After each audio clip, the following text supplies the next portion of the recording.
Okay mga kababayan, Krisulo po at welcome back po ulit dito sa ating YouTube channel. Okay, ito mga kababayan, pag-usapan ho natin itong si Pangulong Bongbong Marcos. Ha? Dahil ho ay after ho ng ginawa niyang video or after ho ng ginawa niyang pag-update ho sa atin about ho dito sa maanumalyang flood control project at kung sino-sino na ho ang mga nakakasuhan, mabibigyan ho ng warrant, after ho ng ganito ang ginawa niyang pahayag dito ho sa kanyang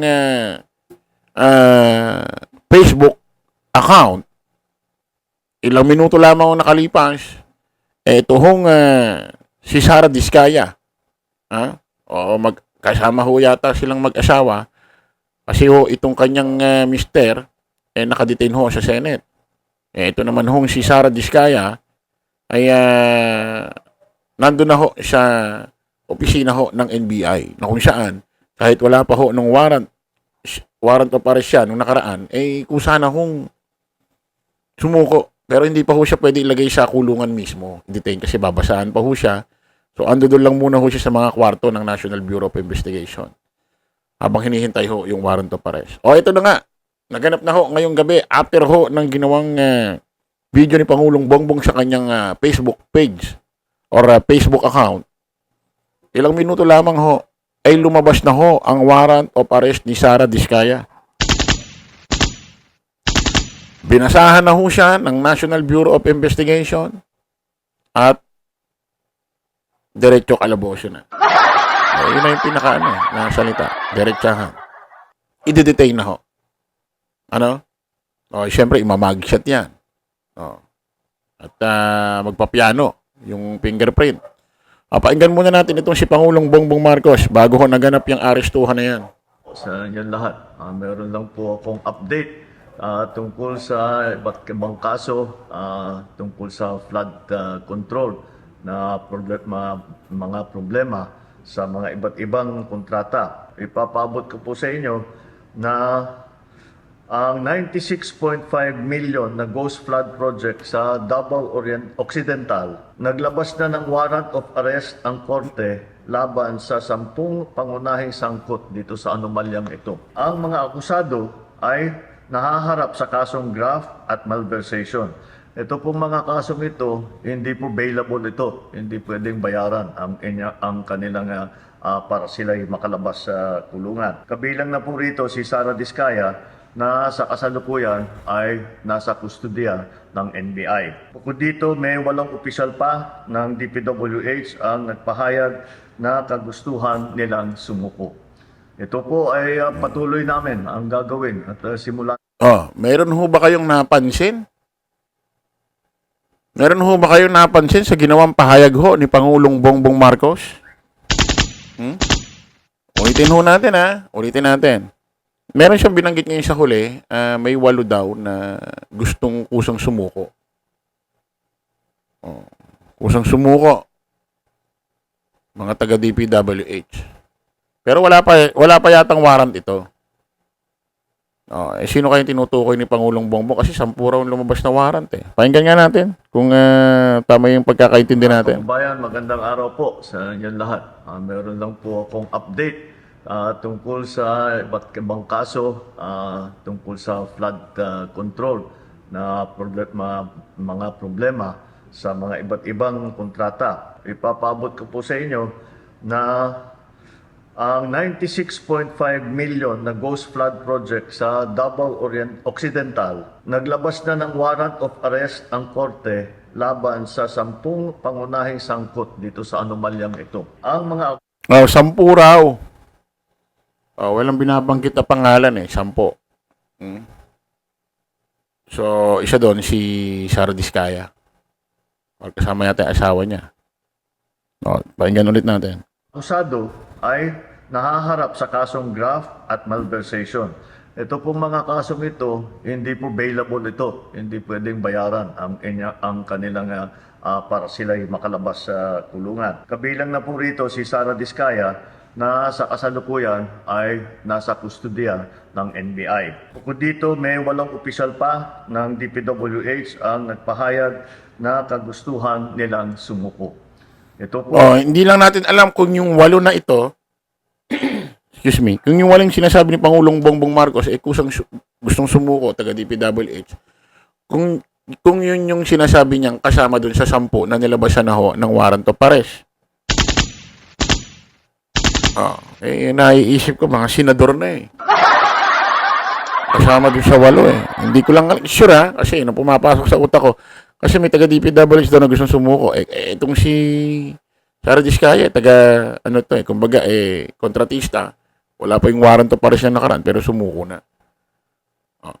Hindi nga lang natin alam kung yung tinutukoy ni Pangulong Bongbong yung 8, kasama dun sa 10 nilabas siya ng warrant. Or iba yun. Kusang susuko, wala pang warrant. Parang kay Sara Diskaya, sumuko una, walang warrant. Baka yung 10 na kasama ni Sara Diskaya na nilabas siya ng warrant, baka mga politiko na ito.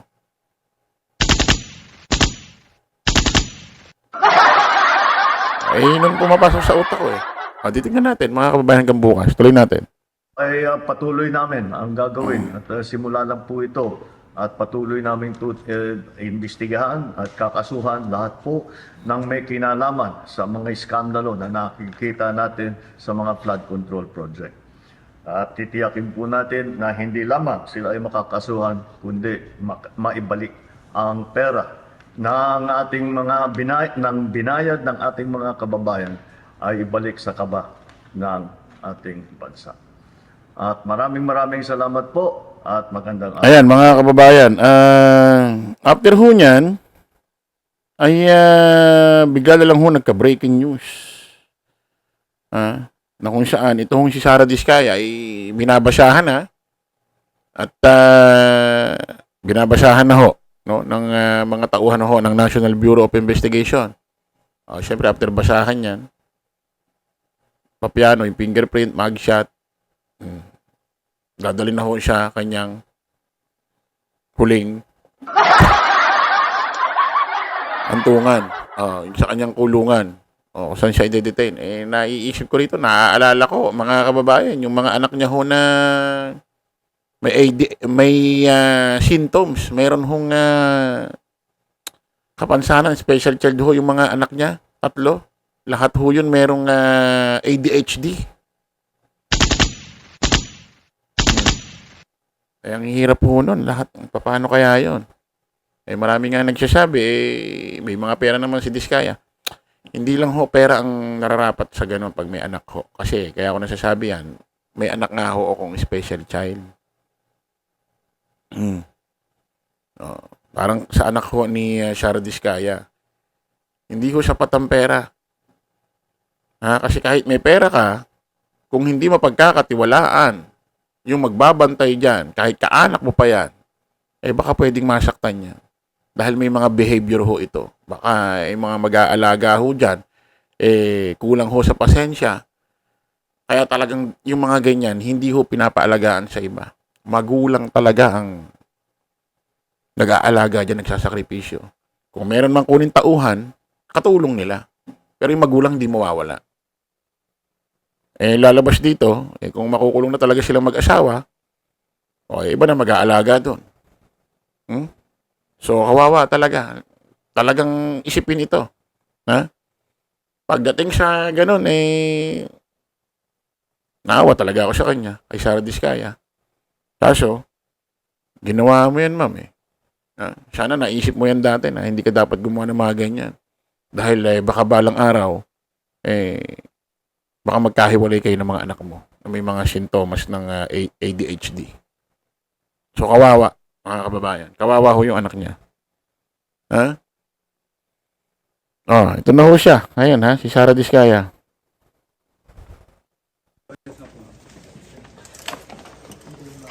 Happy, yes.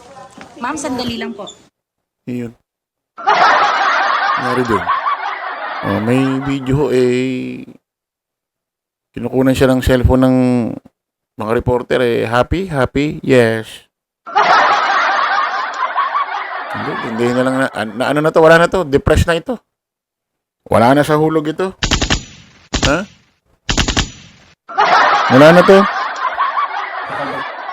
Oh, meron ng ano yun? Ha? Oh. Happy, happy, yes.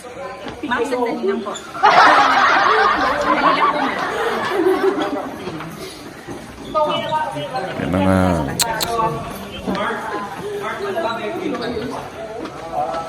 Try another way. Maano? Try another way lang. Okay.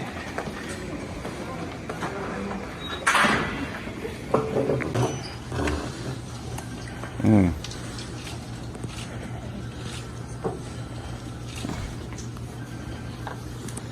Sinuotan na.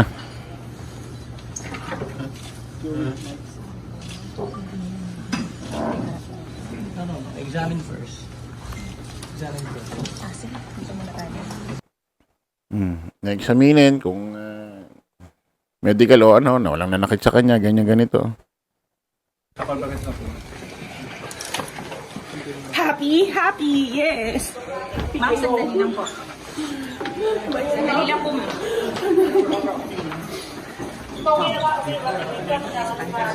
Na ano na siya, no? Parang pwedeng ano yun, pwedeng parang ano, pang commercial ng fast food, no? Happy, happy, yes. Oh, medyo na siguro nawawala na sa sarili ito. Kaya nagkakaganito na ito kasi dumating na yung moment eh. Dumating na yung kinakatakutan niya eh. Ha? Kasi kung ang isang lalaki ay makukulong, natatakot, eh mas lalo ito, babae ito. Ha? So, ganun talaga, mga kababayan, ginawa nila yan. Ano? Kasi nga, sabi ko sa inyo, ano bang kasing gagawin nyo sa pera kasi? Bakit ba, natataka kasi ako sa mga ito, hindi kayo makakontento sa, ano, no? Okay lang naman yumaman, no? Tulad nila Manny Pacquiao, nila Henry C. at iba't iba pang mga negosyante. Talagang galing sa, kumbaga, clean money yan eh. Pero kung yayaman kayo dahil sa korupsyon, dahil sa pagnanakaw ng pera ng taong bayan, naku po. At yung iba, ang yaman gusto pa yumaman ng yumaman. Tapos galing pa sa korap. Ano ba kasing plano nyo? Ba't kasi gusto nyo maraming pera? Ano bang plano nyo? Sabi nga, tumungtong ka ng 70 years old. Swerte mo na. Napakadalang naman yung abuti mo ang 100 years old tulad kay Enrile. Madalang yun. So, pag tumungtong ka sa mga ganong edad, kailangan pa ba ng pera?